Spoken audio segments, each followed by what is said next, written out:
আসসালামু আলাইকুম ওরহমতুল্লাহ। প্রিয় দর্শক, আপনি কি মৃত্যুর পর বিনা হিসেবে সরাসরি জান্নাতে প্রবেশ করতে চান এবং আপনি কি সকল রকমের বিপদ আপদ, বালা মুসিবত, দুঃখ কষ্ট, দুশ্চিন্তা, দারিদ্রতা ও ঋণ থেকে মুক্তি পেতে চান?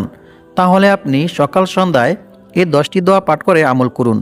ইনশাআল্লাহ আল্লাহ তাআলা আপনাকে মৃত্যুর পর বিনা হিসেবে সরাসরি জান্নাতে প্রবেশ করাবেন এবং আপনার সকল বিপদ আপদ, বালা মুসিবত, দুঃখ কষ্ট, দুশ্চিন্তা, দারিদ্রতা ও ঋণ দূর করে দিবেন। এবং আপনি এই দোয়াগুলি পাঠ করে আল্লাহ তাআলার নিকট যা চাইবেন আল্লাহ তাআলা আপনাকে তাই দান করবেন। আপনার মনের সকল ইচ্ছা আল্লাহ তাআলা পূর্ণ করবেন ইনশাআল্লাহ। সম্মানিত ভিউয়ার্স, সকাল সন্ধ্যায় কোন 10টি দোয়া পাঠ করে আমল করিলে আল্লাহ তাআলা আপনাকে এই সকল পুরস্কারগুলি দান করবেন, সেই 10টি দোয়া সম্পর্কে জানতে চাইলে ভিডিওটি স্কিপ না করে সম্পূর্ণ ভিডিওটি মনোযোগ দিয়ে দেখতে থাকুন। আর ভিডিওটি ভালো লাগলে লাইক, কমেন্ট, শেয়ার করে চ্যানেলটি সাবস্ক্রাইব করে আমাদের পাশে থাকুন। সম্মানিত ভিউয়ার্স, ইহকালীন জীবনের সৎ আমলের মাধ্যমে আল্লাহর সন্তুষ্টি লাভ করা এবং পরকালীন জীবনে জাহান্নাম থেকে মুক্তি পেয়ে জান্নাতে প্রবেশ করা হচ্ছে প্রত্যেক মুমিন মুসলমানদের প্রধান লক্ষ্য। আর জান্নাত লাভ করতে চাইলে রাসূল সাল্লাল্লাহু আলাইহি ওয়াসাল্লামের শিখানো পদ্ধতি অনুযায়ী শিরিক ও বিদআত মুক্ত আমল করা জরুরি।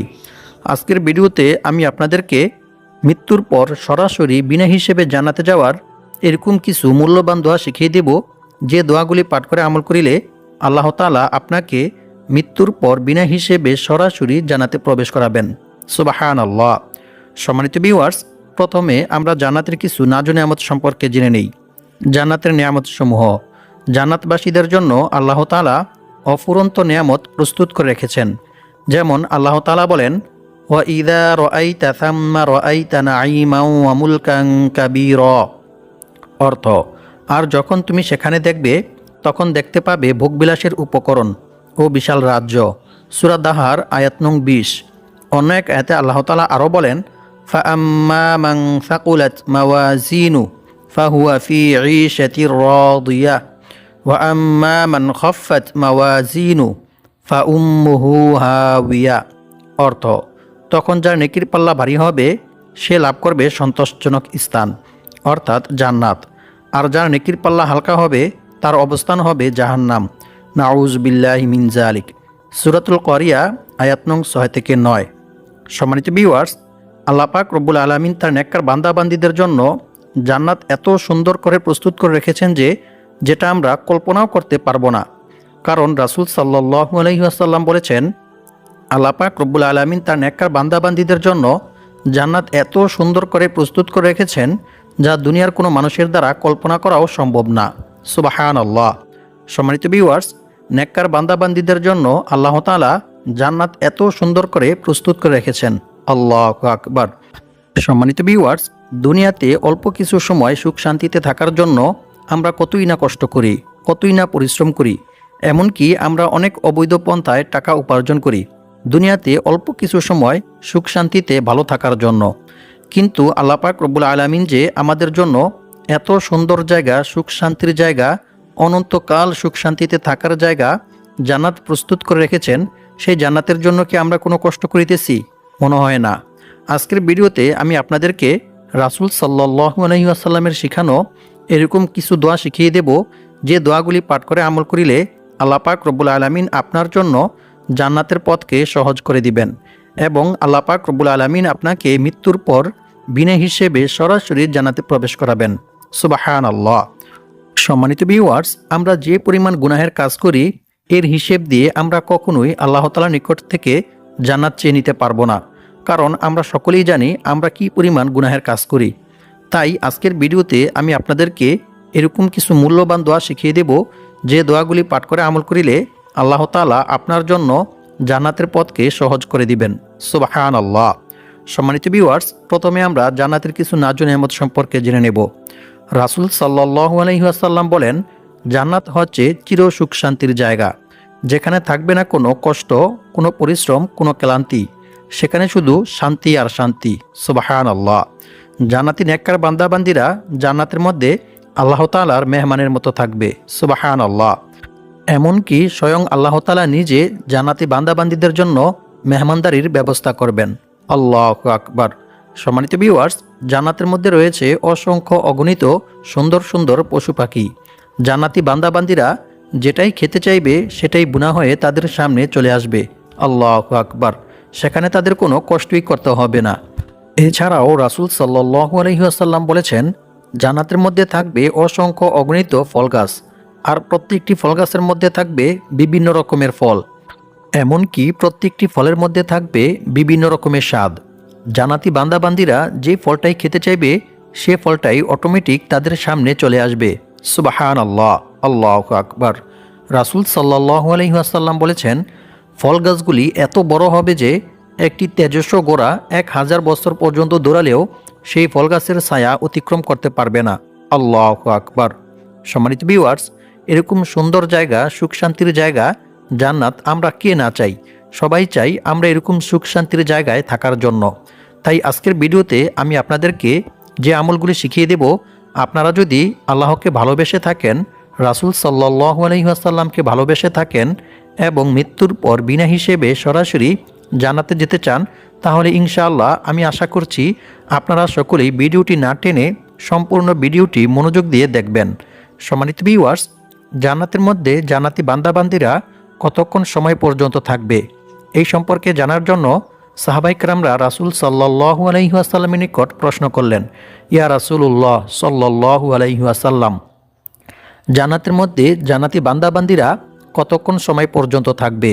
এ প্রশ্নের উত্তরে রাসূল সাল্লাল্লাহু আলাইহি ওয়াসাল্লাম বললেন, মনে করো এই সম্পূর্ণ পৃথিবীটাকে একটি সরিষার গোডাউনে পরিণত করা হয়েছে। পৃথিবীর শুরু থেকে নিয়ে শেষ পর্যন্ত এবং আসমান থেকে নিয়ে জমিন পর্যন্ত সম্পূর্ণ জায়গাটাকে সরিষা দ্বারা ভরপুর করে রাখা হয়েছে। আর আসমান থেকে আল্লাহ তাআলা একটি কবুতরকে বললেন, হে কবুতর, তুমি দুনিয়াতে যাও আর একটি সরিষার দানা আনো। কবুতরটি আল্লাহর হুকুম মতো দুনিয়াতে আসলেন এবং একটি সরিষার দানা নিয়ে গেলেন। এভাবে সে আবার 500 বছর পরে আল্লাহ পাক রব্বুল আলামিন কবুতরটিকে বললেন, তুমি আবার দুনিয়াতে যাও, আরও একটি সরিষার দানা নিয়ে আসো। কবুতরটি আল্লাহর হুকুম মতো আবার দুনিয়াতে আসলেন এবং আরও একটি সরিষার দানা নিয়ে গেলেন। এভাবে সে 500 বছর পর পর দুনিয়া থেকে একটি একটি করে সরিষার দানা নিয়ে গিয়ে সম্পূর্ণ পৃথিবীটাকে খালি করে ফেলবে। কিন্তু জান্নাতি বান্দাবান্দীদের জীবন অর্থাৎ পরকালের জীবন শেষ হবে না। সুবহানাল্লাহ, আল্লাহু আকবার। সম্মানিত ভিউয়ার্স, জান্নাতের মধ্যে চিরকাল অনন্তকাল পর্যন্ত জান্নাতি বান্দাবান্দীরা সুখ শান্তিতে বসবাস করবে। সুবহানাল্লাহ। সম্মানিত ভিউয়ার্স, এখন আমি আপনাদেরকে জানিয়ে দেব সকাল সন্ধ্যায় যে 10টি দোয়া পাঠ করে আমল করিলে আল্লাহ পাক রব্বুল আলামিন আপনাকে মৃত্যুর পর বিনা হিসেবে সরাসরি জান্নাতে প্রবেশ করাবেন এবং আপনার সকল বিপদ আপদ, বালা মুসিবত, দুঃখ কষ্ট, দুশ্চিন্তা ও দারিদ্রতা দূর করে দিবেন এবং আল্লাহ পাক রব্বুল আলামিনের নিকট আপনি এই দোয়াগুলি পাঠ করে যা চাইবেন আল্লাহ তাআলা আপনাকে তাই দান করবেন ইনশাআল্লাহ। নাম্বার 1, রাসূল সাল্লাল্লাহু আলাইহি ওয়াসাল্লাম বলেছেন, যে ব্যক্তি সকালে 7 বার ও সন্ধ্যায় 7 বার এই দোয়া পাঠ করবে, সে ব্যক্তি ওই দিন রাতে কিংবা দিনে মারা গেলে আল্লাহ পাক রব্বুল আলামিন তাকে জাহান্নাম থেকে মুক্তি দিবেন। সুবহানাল্লাহ, আল্লাহু আকবার। সুনানে আবু দাউদ হাদিস নং 5079। দোয়াটি হচ্ছে, আল্লাহুম্মা আজিরনি মিনান নার। সম্মানিত ভিউয়ার্স, আমরা সকলেই দোয়াটি ভালোভাবে সহিশুদ্ধভাবে মুখস্থ করে নিব এবং সকাল সন্ধ্যায় 7 বার করে দোয়াটি পাঠ করব ইনশাআল্লাহ। নাম্বার 2, রাসূল সাল্লাল্লাহু আলাইহি ওয়াসাল্লাম বলেছেন, যে ব্যক্তি আল্লাহর কাছে 3 বার জান্নাত প্রার্থনা করে, স্বয়ং জান্নাত নিজে আল্লাহ তাআলার কাছে দোয়া করে বলে, হে আল্লাহ, আপনি আপনার অমুক বান্দাকে জান্নাতে প্রবেশ করান, আমিন। আর যে ব্যক্তি আল্লাহ তাআলার নিকট 3 বার জাহান্নাম থেকে আশ্রয় প্রার্থনা করে, স্বয়ং জাহান্নাম নিজে ওই ব্যক্তির জন্য আল্লাহ তাআলার নিকট দোয়া করে বলে, হে আল্লাহ, আপনি আপনার অমুক বান্দাকে জাহান্নাম থেকে মুক্তি দিন, আমিন। অতঃপর সেই ব্যক্তিকে জাহান্নাম থেকে মুক্তি দিয়ে জান্নাতে প্রবেশ করানো হয়। সুবহানাল্লাহ, আল্লাহু আকবার। সুনান ইবনে মাজাহ হাদিস নং 4340। সম্মানিত ভিউয়ার্স, জাহান্নাম থেকে মুক্তি পেয়ে জান্নাতে প্রবেশ করার দোয়াটি হচ্ছে, আল্লাহুম্মা ইন্নী আসআলুকাল জান্নাতা ওয়া আউযু বিকা মিনান নার। এই দোয়াটি সকাল সন্ধ্যায় 3 বার করে পাঠ করতে হবে। নাম্বার 3, হযরত আয়েশা সিদ্দিকা রাদিয়াল্লাহু তাআলা আনহা থেকে বর্ণিত, তিনি বলেন, রাসূল সাল্লাল্লাহু আলাইহি ওয়াসাল্লাম বলেছেন, বান্দা যখন গুনাহ করার পর তা স্বীকার করে এবং অনুতপ্ত হয়, অতঃপর আল্লাহ তাআলার নিকট ক্ষমা চায়, তখন আল্লাহ তাআলা বান্দাকে ক্ষমা করে দেন। সুবহানাল্লাহ। মিশকাতুল মাসাবি হাদিস নং 2330। সম্মানিত ভিউয়ার্স, তাওবা ইস্তেগফার পাঠ করিলে যে শুধু গুনাহ মাফ হয় এমনটা নয়, বরং বান্দার তাওবা ইস্তেগফারের মধ্যে আল্লাহ তাআলা রেখেছেন অসংখ্য অগণিত পুরস্কার ও উপকার। ইস্তেগফার পাঠ করিলে আল্লাহ তাআলা বান্দাকে অসংখ্য অগণিত পুরস্কার দান করেন। সুবহানাল্লাহ।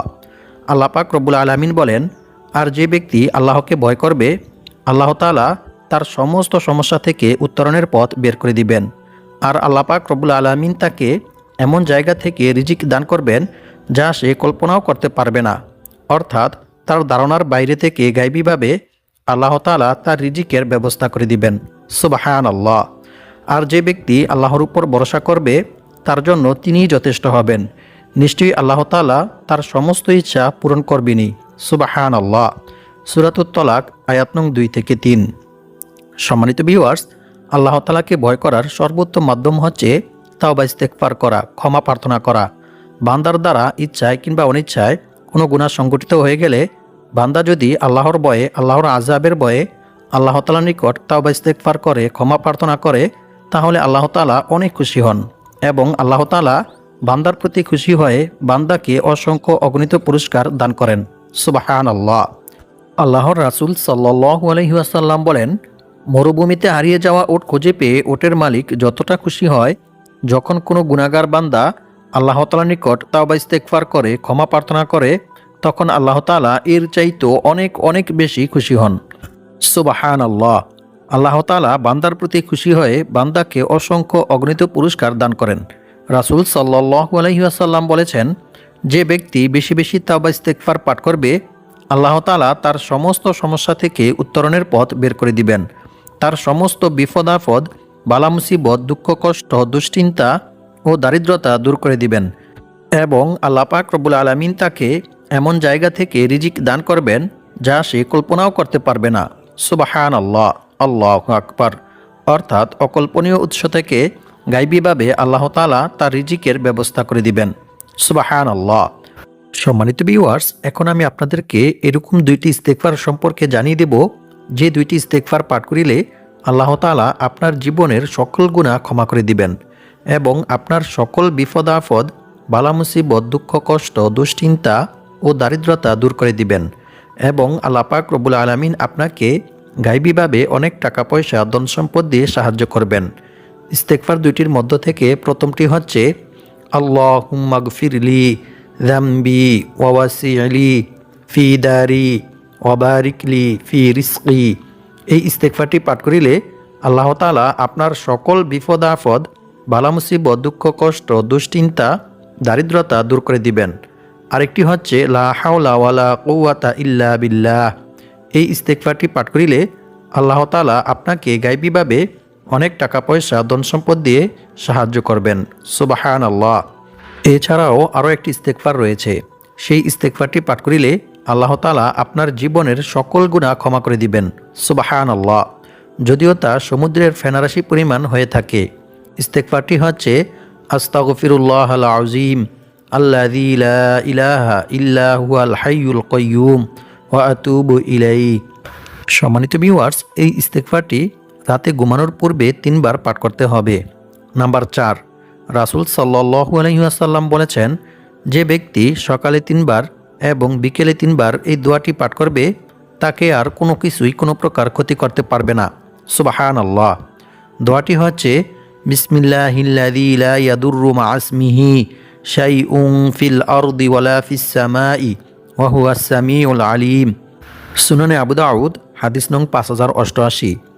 নাম্বার 5, রাসূল সাল্লাল্লাহু আলাইহি ওয়াসাল্লাম বলেছেন, যে ব্যক্তি সকাল সন্ধ্যায় 3 বার এই দোয়াটি পাঠ করবে, তার জন্য জান্নাত ওয়াজিব হয়ে যাবে।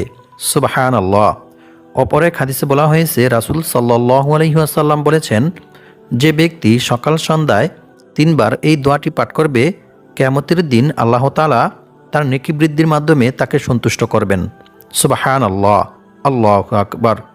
অপর এক হাদিসে বলা হয়েছে, রাসূল সাল্লাল্লাহু আলাইহি ওয়াসাল্লাম বলেছেন, যে ব্যক্তি সকাল সন্ধ্যায় এই দোয়াটি পাঠ করবে, কিয়ামতের দিন আমি তার হাত ধরে তাকে জান্নাতে পৌঁছে দিব। সুবহানাল্লাহ, আল্লাহু আকবার। দোয়াটি হচ্ছে রদিতু বিল্লাহি রব্বাও ওয়া বিল ইসলামি দীনাও ওয়া বি মুহাম্মাদিন সাল্লাল্লাহু আলাইহি ওয়াসাল্লাম নাবিয়্যান ওয়া রাসূলা। এই দোয়াটি সকাল সন্ধ্যায় 3 বার করে পাঠ করতে হবে। মুসলিম শরীফ হাদিস নং 1884। নাম্বার 6, রাসূল সাল্লাল্লাহু আলাইহি ওয়াসাল্লাম বলেছেন, যে ব্যক্তি সকালে একবার দৃঢ় বিশ্বাসের সঙ্গে এই ইস্তেগফারটি পাঠ করবে, সে ব্যক্তি সন্ধ্যা হওয়ার আগে মারা গেলে তাকে জাহান্নাম থেকে মুক্তি দিয়ে জান্নাতে প্রবেশ করানো হবে। সুবহানাল্লাহ। আর যে ব্যক্তি দৃঢ় বিশ্বাসের সঙ্গে সন্ধ্যায় একবার এই ইস্তেগফারটি পাঠ করবে, সে ব্যক্তি সকাল হওয়ার আগে মারা গেলে তাকে জাহান্নাম থেকে মুক্তি দিয়ে জান্নাতে প্রবেশ করানো হবে। সুবহানাল্লাহ। ইস্তেগফারটি হচ্ছে আল্লাহুম্মা আনতা রব্বি লা ইলাহা ইল্লা আনতা খলাকতানি ওয়া আনা আবদুকা ওয়া আনা আলা আহদিকা ওয়া ওয়া'দিকা মাস্তাতা'তু আউযু বিকা মিন শাররি মা সানা'তু আবু'ু লাকা বিনি'মাতিকা আলাইয়া ওয়া আবু'ু বিযামবি ফাগফিরলি ফাইন্নাহু লা ইয়াগফিরুয যুনুবা ইল্লা আনতা। বুখারী শরীফ হাদিস নং 6306। নাম্বার 7, রাসূল সাল্লাল্লাহু আলাইহি ওয়াসাল্লাম বলেছেন, যে ব্যক্তি এই দোয়াটি সকালে 100 বার পাঠ করবে ও সন্ধ্যায় 100 বার পাঠ করবে, কিয়ামতের দিন তার চেয়ে উত্তম নেক আমল নিয়ে আর কোনো ব্যক্তি আল্লাহর দরবারে উপস্থিত হতে পারবে না। সুবহানাল্লাহ। তবে সে ব্যক্তি ব্যতীত যে ব্যক্তি তার চাইতে বেশিবার এই দোয়াটি পাঠ করে আমল করবে। সুবহানাল্লাহ। মুসলিম শরীফ হাদিস নং 2692। অপর এক হাদিসে বলা হয়েছে, রাসূল সাল্লাল্লাহু আলাইহি ওয়াসাল্লাম বলেছেন, যে ব্যক্তি দৈনিক 100 বার এই দোয়াটি পাঠ করবে, আল্লাহ পাক রব্বুল আলামিন তার জীবনের সকল গুনাহ ক্ষমা করে দিবেন। সুবহানাল্লাহ। যদিও তা সমুদ্রের ফেনারাশি পরিমাণ হয়ে থাকে। দোয়াটি হচ্ছে সুবহানাল্লাহি ওয়া বিহামদিহি সুবহানাল্লাহিল আযীম। সম্মানিত ভিউয়ার্স, খুবই ছোট্ট একটি তাসবিহ, তাই আমরা সকলেই প্রতিদিন এই তাসবিহটি 100 বার করে পাঠ করার চেষ্টা করব ইনশাআল্লাহ। নাম্বার 8, রাসূল সাল্লাল্লাহু আলাইহি ওয়াসাল্লাম বলেছেন, যে ব্যক্তি দিনে 100 বার এই দোয়াটি পাঠ করবে, তার আমলনামায় 100 সওয়াব লেখা হবে এবং সন্ধ্যা পর্যন্ত শয়তান তার আর কোনো ক্ষতি করতে পারবে না। এছাড়াও সেই ব্যক্তির মতো উত্তম নেক আমল আর কোনো ব্যক্তি অর্জন করতে পারবে না। সুবহানাল্লাহ। দোয়াটি হচ্ছে লা ইলাহা ইল্লাল্লাহু ওয়াহদাহু লা শারীকা লাহু লাহুল মুলকু ওয়া লাহুল হামদু ওয়া হুয়া আলা কুল্লি শাইইন কাদির। বুখারী শরীফ হাদিস নং 6040। নাম্বার 9, সম্মানিত ভিউয়ার্স, এই দোয়াটি পাঠ করিলে আল্লাহ তাআলা আপনার সকল ঋণ ও দুশ্চিন্তা দূর করে দিবেন। সুবহানাল্লাহ। দোয়াটি হচ্ছে আল্লাহুম্মা ইন্নী আউযু বিকা মিনাল হাম্মি ওয়াল হুজনি ওয়া আউযু বিকা মিনাল আজজি ওয়াল কাসালি ওয়া আউযু বিকা মিনাল বুখলি ওয়াল জুবনি ওয়া আউযু বিকা মিন গলাবাতিদ দাইনি ওয়া কাহরির রিজাল। নাম্বার 10, এই দোয়াটি পাঠ করিলে আল্লাহ তাআলা আপনার রিজিক বৃদ্ধি করে দিবেন। দোয়াটি হচ্ছে আল্লাহুম্মা ইন্নী আসআলুকা ইলমান নাফিআ ওয়া রিজকান তাইয়্যিবা ওয়া আমালাম মুতাকাব্বালা। এই দোয়াটি সকালে ফজরের নামাজের পর 3 বার পাঠ করতে হবে। আল্লাহ পাক রব্বুল আলামিন আমাদের সবাইকে এই দোয়াগুলি পাঠ করে মৃত্যুর পর বিনা হিসেবে সরাসরি জান্নাতে যাওয়ার তৌফিক দান করুক এবং সকল বিপদ আপদ, বালা মুসিবত, অভাব অনটন, ঋণ থেকে মুক্ত হয়ে অনেক টাকা পয়সার মালিক হওয়ার তৌফিক দান করুক। আমিন।